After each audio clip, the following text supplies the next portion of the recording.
চিল্লাচিল্লি করেন, এত আবেগ কেন?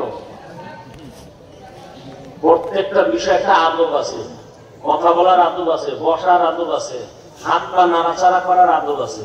মানুষের জীবনের সব থেকে পাওয়া হলো আদবের মধ্যে। যার আদব নাই ও মানুষটার দুনিয়াও বরবাদ, আখেরাতও বরবাদ। এটা একটা বেহেশতের বাগান। চিল্লাচিল্লির কি আছে জানে? আপনি ঠিক বললেও কি না বললেও কি, আপনার ঠিকে বলা কি আসে যায়? ফজর করেন নাই, জোহর করেন নাই, আসর করেন নাই, মাগরিব করেন নাই, আপনি মতো বেনামাজি, ঠিক বললে কি হবে আর না বললে কি হবে? লজ্জা শরম নাই মিয়া? আর হাসেন। আমি হাসির কথা বলছি, এটা হাসির প্যান্ডেল। হাসেন কেন? হাসির প্যান্ডেলে হাসা এটা ভুল না, হাসাটা বদনাম। এটা কান্নার প্যান্ডেল, এটা তওবার প্যান্ডেল। এখানে বসার সাথে সাথে দিলকে নরম করে আপসাপ সব বন্ধ।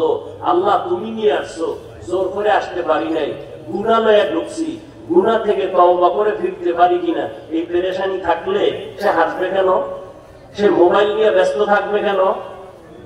সে পান খাবে কেন? গুট খাবে কেন? এগুলি আদব না। এখানে ওয়াজের প্যান্ডেল, বেহেশতের বাগান, পরতে পরতে সওয়াব, বসার সাথে সাথে সবার গুনাহ মাফ। আর ওয়াজ উপলক্ষে আবার আছে অন্যদিকে মার্কেট, বেচা কেনা নাই, মহিলা নাই। সত্য কথা স্বীকার করেন, দোকানপাট নাই ওয়াজের উপলক্ষে, সেখানে মহিলারা নাই, যুবক যুবতী নাই। ওয়াজ উপলক্ষে দোকান কেন? কি এখানে কি কেনাকাটা করবে মানুষ আছে দিনের কথা শুনতে? দোকানপাট কেন? আবার সেখানে খেলনার দোকান কেন? আর এমন দোকান বসবে কেন যেখানে মহিলা ঢুকবে, যুবক যুবতী ঢুকবে? ওই কবিরা গুনার দায় ভার কে নিবে? এখানে বেহেশতের বাগান, ওখানে জাহান্নামের বাগান। বিষয় কি? কি হচ্ছে সারা দুনিয়া?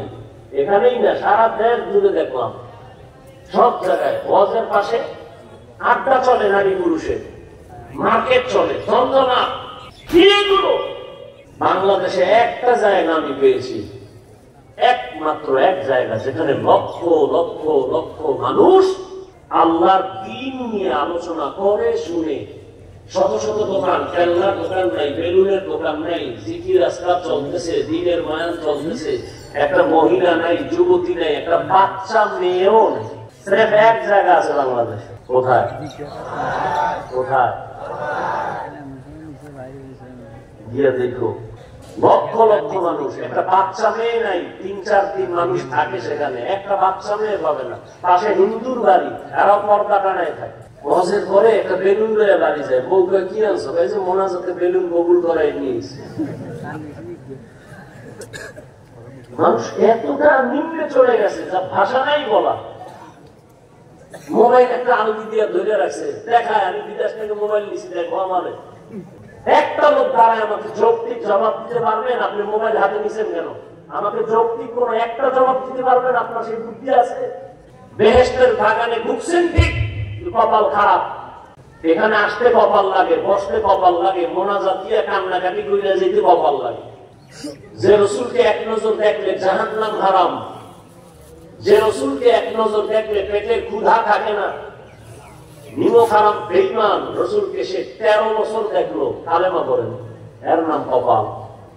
অন্যদিকে 27 বছরের যুবক তরবারি নিয়ে রেডি, রসুলকে জবাই করবে, তরবারি ফালা, একটা রসুল কালেমা রশি লাগায় দেয়, এর নাম কপাল। ফুলগাজী থানা পুলিশ আসামি ধরে নিয়ে থানার মধ্যে এমন বিরাম দিছে, কান্না নাই, শুধু চিল্লায়, শুধু চোখে পানি নাই। এই কর্মী, এত বুঝো, এত বুঝো, আমরা টুপিওয়ালা লোক বোকা বলো। আসলেই আমরা বোকা, আসলেই আমরা বোকা। না, আমরা সেই পরিমাণ গালি দাও, আমরা কিচ্ছু বলি না, দেখলে সালাম দেই, হাসি মুখে কথা বলি। যদি বোকা না হইতাম তা কানের মুখে ঠাস করে একটা লাগাই দিতাম। ভোর রাত্রে কান্না করে মোনাজাত দিয়ে বলতাম আল্লাহ যেন গাড়ির তলে পড়ে। কোন আলেম বরদোয়া করে না, বাংলা দুনিয়ার কোন আলেম কারোর জন্য বরদোয়া করে না। এই জন্য আমি চ্যালেঞ্জ দিয়ে বলছি যুবকরে, এ জমিনে তো দুনিয়ার অত্যন্ত আপন না, সব ধান্দাবাজ। একমাত্র নিরপেক্ষ নিঃস্বার্থ আপন বন্ধু উলামায়ে কেরাম, আর সব স্বার্থপর ধান্দাবাজ। আসামির ভিড়াইতেছে, পুলিশে কান্দে না। আর একজন আল্লাহর বান্দা, আল্লাহর ওলি বয়ান করতেছেন, ওই প্যান্ডেলের এক পাশে এক যুবক হাউমাউ করে কাঁদতেছে। নিজের বিবেক রেজিগা ওরে মারলো কে? থানায় নিয়ে আসামিরে মারে, কাঁদে না। আর কি ওয়াজের প্যান্ডেলে আল্লাহর ওলি ওয়াজ করতেছে, এক যুবক কাঁদতেছে, বলো ওরে মারলো কে? এটা সেই প্যান্ডেল। প্যান্ডেল বরকতি, এখানে মাস্তানি করার জায়গা না, এখানে মাস্তানি সারার জায়গা, এখানে বিনয় হওয়ার জায়গা, কান্নার জায়গা, তওবার জায়গা। এখানে যতক্ষণ প্যান্ডেল থাকবে অনবরত আল্লাহর রহমত বর্ষণ হবে। একজনের উপরে বর্ষিত হলে সবাই রহমতের বাড়িধারায় ঢুকে যাবে। একজনের গুনাহ আল্লাহ মাফ করলে সবাইকে মাফ করে দিবেন, কিন্তু সে দিলটা তৈরি করতে হবে।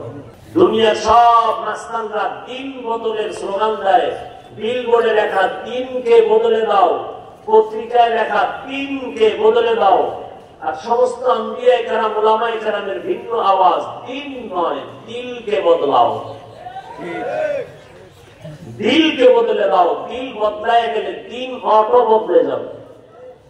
দিল বদলাও, দিল। নবীজি বলছেন মুমিন আর বেঈমানের মাঝখানে ব্যবধান নামাজ। বেঈমানরা নামাজ পড়ে না, মুমিন নামাজ ছাড়ে না। কেমন মুমিন হইলেন হিসাব করেন। আজকে এখানে তাজা বসে আছেন, বয়ান শুনবেন, কালকে হতে পারে না বিলাস। আল্লাহ সবাইকে হেদায়েতের নূর দিয়ে কবুল করেন। কথাগুলো আমার স্বার্থের জন্য বলছি, আপনাদের সাথে দুশ্মনী আছে সেইভাবে বলছি, একমাত্র জাহান্নাম থেকে বাঁচার নিয়তে বলছি। একজনে বলে হুজুর মোবাইলে রেকর্ডটা করি, আপনার ভক্ত এই জন্য মোবাইল নিয়েছে, এই একটা যুক্তি দিবে, রেকর্ড করি বয়ান। আচ্ছা আমাকে বলো, তুমি 200 হাত দূরের থেকে মোবাইলটা ধরলে না রেকর্ড ভালো হবে না ছবি ভালো আসবে? বরং তোমার কাজটা নিখুঁত ভাবে মিডিয়াওয়ালারা করতেছে না? তুমি সকালবেলা ওদের থেকে ডাউনলোড করে নিলেই তো হলো। বসে বসে এই সময় নষ্ট কেন করো? আর এই মোবাইলকে নিয়ে ব্যস্ত হয়ে গেছো, মোনাজাতের পরে যদি মোবাইল হারিয়ে যায় তোমার আমও গেল, সালাও গেল। এই কপাল নিয়ে নিয়ে বেহেশতের বাগানে